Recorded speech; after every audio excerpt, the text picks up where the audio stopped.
بسم اللہ الرحمن الرحیم۔ باب لیلۃ القدر۔ لیلۃ القدر شب قدر کا باب۔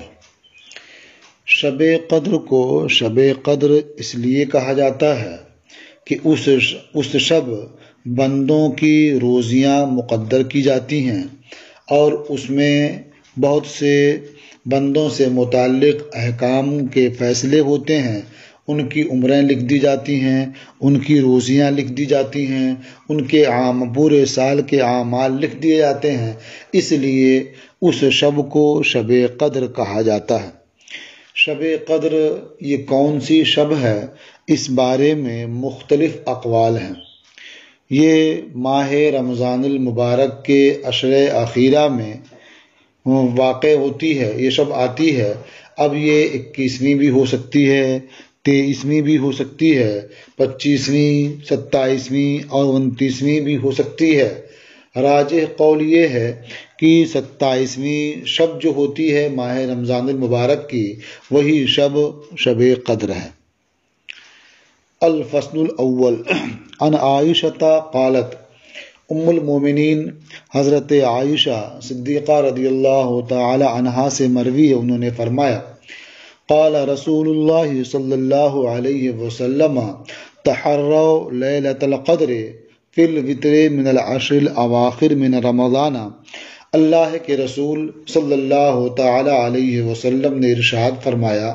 کہ رمضان کے عشرۂ اخیر کی طاق راتوں میں شب قدر کو تلاش کرو۔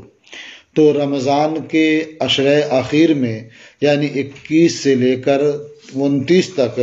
یا 30 تک جو عشرۂ اخیرہ ہے، اس کی طاق راتوں میں یعنی 21، 23، 25، 27، 29،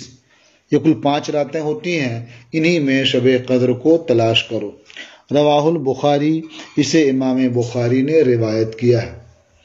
وعن ابن عمر قال، اور حضرت عبداللہ ابن عمر سے مروی ہے، فرمایا، ان رجالا من اصحاب النبی صلی اللہ علیہ وسلم اروا لیلۃ القدر فی المنام فی السبع الاواخر۔ اصحاب نبی صلی اللہ تعالی علیہ وسلم میں چند افراد کو خواب میں ماہ رمضان کی آخری 7 راتوں میں خواب میں شب قدر دکھا دی گئی۔ فقال رسول اللہ صلی اللہ علیہ وسلم ارى رؤیاکم قد تواطأت فی السبع الاواخر۔ تو اللہ کے رسول صلی اللہ تعالی علیہ وسلم نے ارشاد فرمایا، میں دیکھ رہا ہوں کہ تمہارے خواب آخر کی 7 راتوں میں ایک دوسرے کے موافق ہیں۔ فمن کان متحریھا فلیتحرھا فی السبع الاواخر۔ تو جو شخص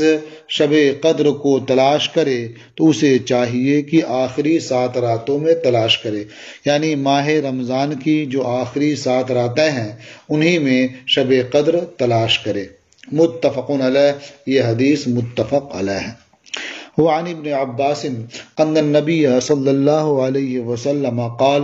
اور حضرت عبداللہ ابن عباس رضی اللہ تعالی عنہما سے مروی ہے کہ نبی کریم صلی اللہ تعالی علیہ وسلم نے ارشاد فرمایا، التمسوها فی العشر الاواخر من رمضان لیلۃ القدر۔ رمضان کے عشرۂ اخیرہ میں اسے تلاش کرو، یعنی لیلۃ القدر یعنی شب قدر تلاش کرو۔ فی تاسعۃ طبقہ،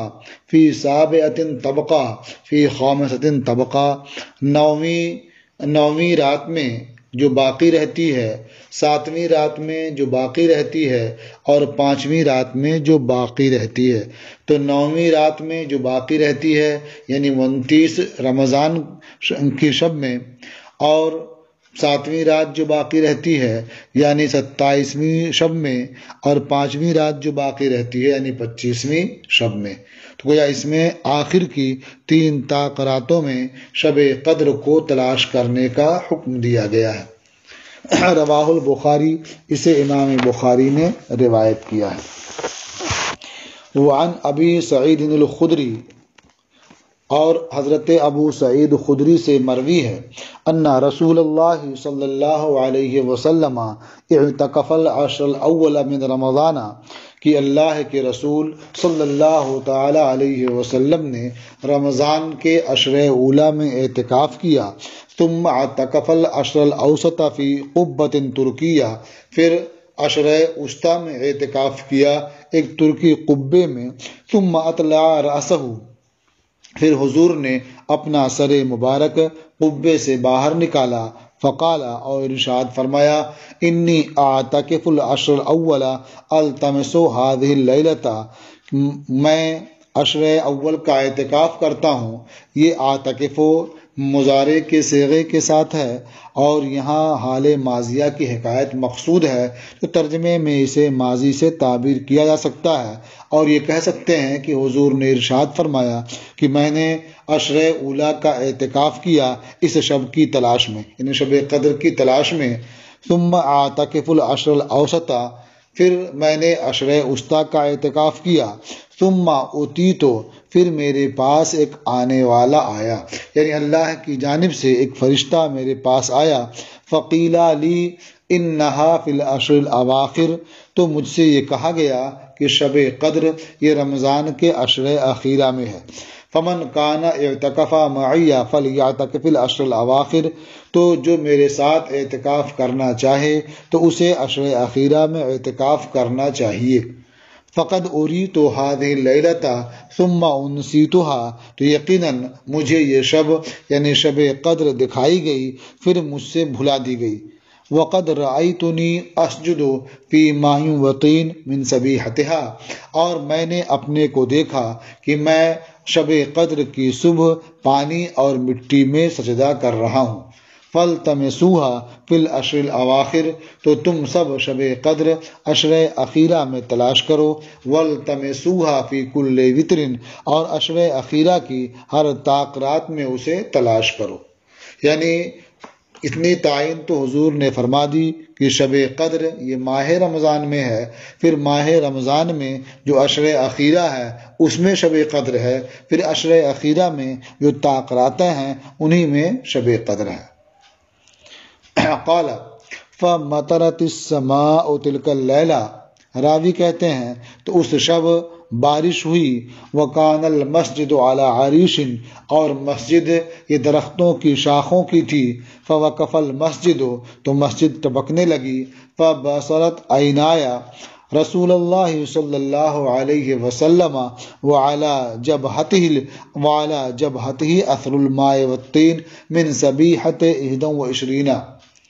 تو میری آنکھوں نے اللہ کے رسول صلی اللہ تعالی علیہ وسلم کو دیکھا اس حال میں کہ حضور کی پیشانی پر پانی اور مٹی کا اثر ہے 21ویں شب کی صبح، یعنی 21ویں شب رمضان کی گزری صبح ہوئی تو میں نے نبی کریم صلی اللہ تعالی علیہ وسلم کو اس حال میں دیکھا۔ متفق علیہ، یہ حدیث متفق علیہ ہے، فی المعنی، یعنی معنن یہ متفق علیہ ہے، واللفظ لمسلم الی قولہ فقیل لی انہا فی العشر الاواخر، اور لفظ امام مسلم کا ہے اور لفظ یہ مسلم کا ہے ان کے راوی کے قول فقیل لی انہا فی العشر الاواخر تک، والباقی للبخاری، اور اس کے بعد جو باقی کلمات ہیں وہ بخاری کے ہیں۔ وفی روایت عبداللہ ابن انیس قال لیلۃ 23، اور عبداللہ ابن انیس کی روایت میں ہے انہوں نے فرمایا کہ 23ویں شب، رواہ مسلم، اسے امام مسلم نے روایت کیا ہے۔ اس روایت کے اوپر کے حصے سے یہ معلوم ہوتا ہے کہ شب قدر یہ عشر اخیرہ میں ہے اور وہ 21ویں شب ہے،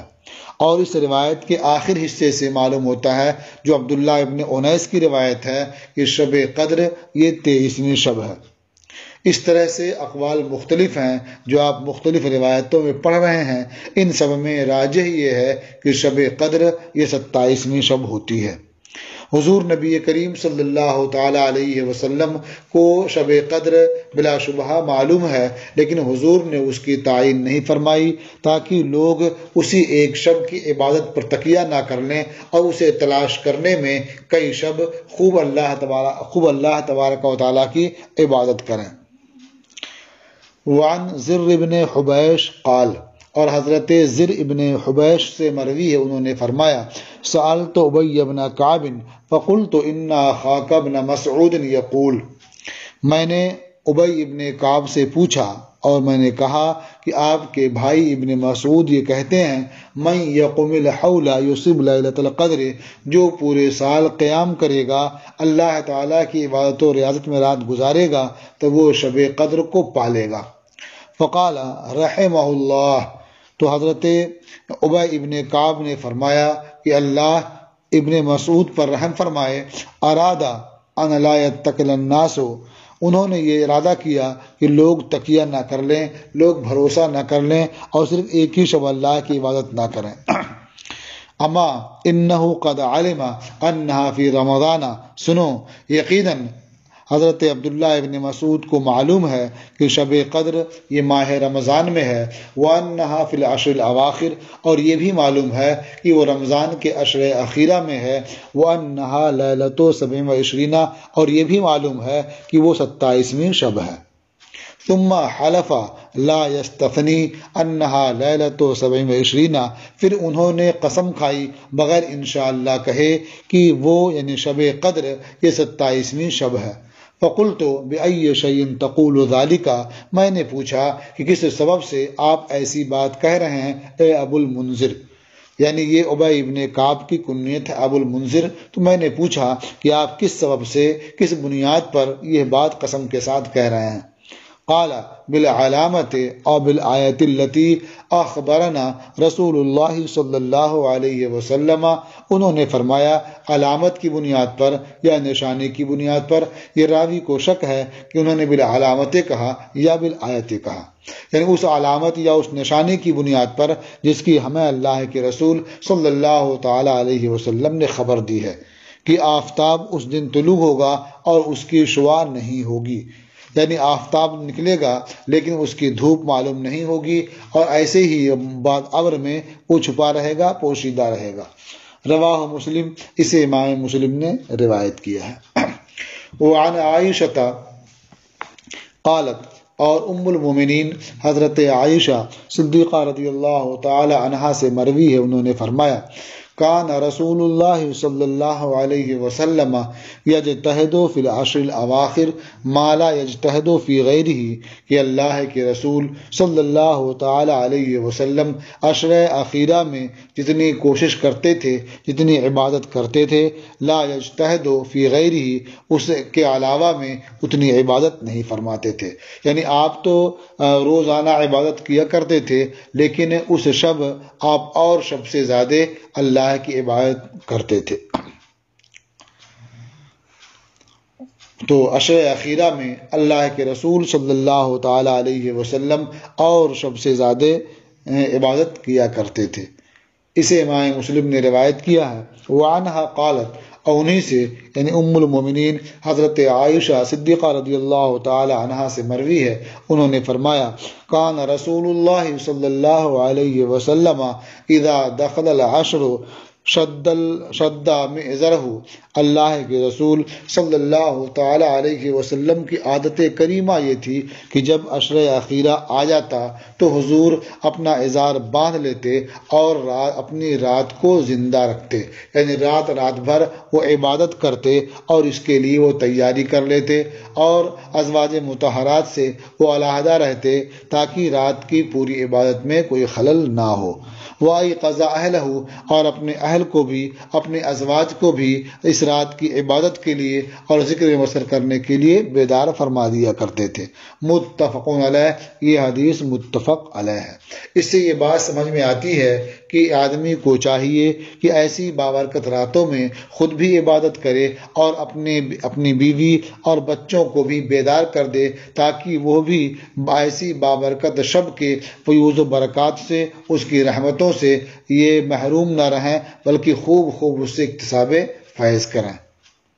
تو یہ باب لیلۃ القدر کی پہلی فصل ختم ہوئی۔ اب انشاءاللہ آپ دوسری فصل کل کے سبق میں